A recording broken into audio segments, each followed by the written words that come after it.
पाचोरा शहरातील एचडीएफसी बँकेजवळील एका लॉजिंगमध्ये गोंदेगाव येथील 62 वर्षीय दिव्यांग श्रावण बोरसे या वयोवृद्धाने रेंट रूममध्ये कोणतेतरी विषारी औषध प्राशन करून आपली जीवनयात्रा संपवल्याची दुःखद घटना घडली असल्याची माहिती आज दिनांक 19 सप्टेंबर रोजी दुपारी 12 वाजता हाती आली आहे।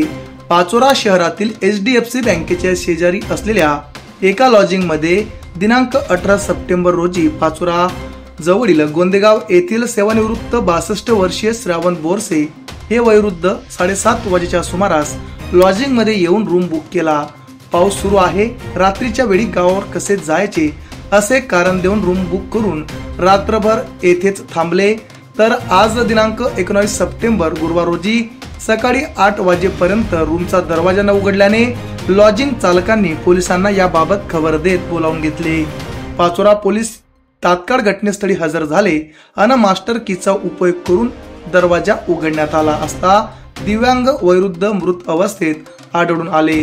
मयतास पाचोरा ग्रामीण रुग्णालय येथे रुग्णवाहिका चालक किशोर लोहार यांच्या मदतीने नेण्यात आले। अधिकचा तपास पाचोरा पोलीस करीत आहेत।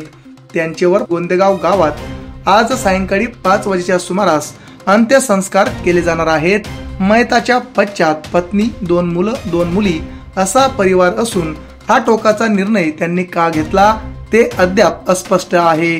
घटनेप्रकरणी पाचोरा पोलिसात अकस्मात मृत्यूची नोंद करण्यात आली असून या घटनेचा पुढील तपास पाचोरा पोलीस स्टेशनचे सचिन पवार हे पोलीस करीत आहेत। आमच्या चॅनलला लाईक करा, सबस्क्राईब करा, बेल आयकॉनवर क्लिक करा आणि हो शेअर करायला विसरू नका।